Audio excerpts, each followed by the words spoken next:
ગ્રામ્ય નગરપાલિકા વિસ્તારમાં નવી અને જૂની શરતોના નિયમોમાં ફેરફાર.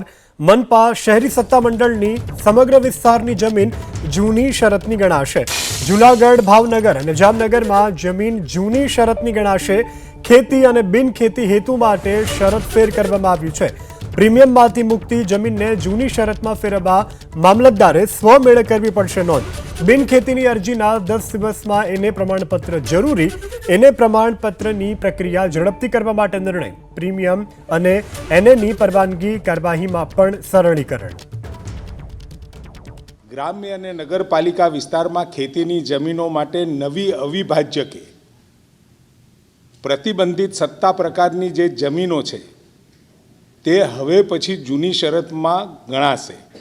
તેમજ તેને એને માટે કોઈ પણ પ્રકારનું પ્રીમિયમ ભરવાનું રહેશે નહીં. ઠરાવની તારીખથી ઉપર જણાવેલ જે મેં વાત કરી તે નવી શરતની જમીનો ઓટોમેટિકલી જૂની શરતમાં જાહેર થશે.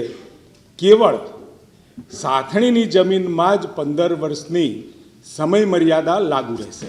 આમ તમામ પ્રક્રિયા જે નગરપાલિકા અને ગ્રામ્ય વિસ્તારની અંદર પ્રીમિયમ ભરવાનું રહેશે નહીં બિનખેતી માટે, તેમજ આ જમીનોને ઓટોમેટિકલી એટલે 100 મોટો દ્વારા તમામ જમીનો એ જૂની શરતની ગણાશે. હવે આ ગ્રામ્ય વિસ્તાર અને નગરપાલિકાઓ માટેનો નિર્ણય છે, પરંતુ મહાનગરપાલિકાઓ, અર્બન ડેવલપમેન્ટ ઓથોરિટી કે જેમાં Ahmedabad, Surat, Vadodara, Rajkot, Gandhinagar, area development authority કે જેમાં ભાવનગર, જૂનાગઢ, જામનગર અને નવીન 9 મહાનગરપાલિકાઓ સાથે 17 મહાનગરપાલિકા વિસ્તાર સિવાય આખા ગુજરાતમાં નિર્ણય લાગુ પડશે.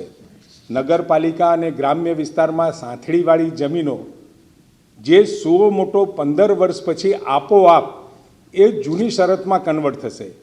શરત ભંગની કાર્યવાહી ચાલુ હોય તેવા કેસમાં આ ઠરાવ લાગુ પડશે નહીં. તેમજ ભૂદાન, ટોચ મર્યાદા ધારા હેઠળ અપાયેલી જમીનો, સહકારી મંડળીઓને સાંથણીમાં ફાળવેલ સરકારી જમીન તેમજ ચોક્કસ હેતુ માટે આપેલી એટલે કે ડેવલપ કરી ફળ, ઝાડ અને ફ્રૂટ માટે જે જમીનો આપી હોય એ જમીનોને આ ઠરાવ લાગુ પડશે નહીં.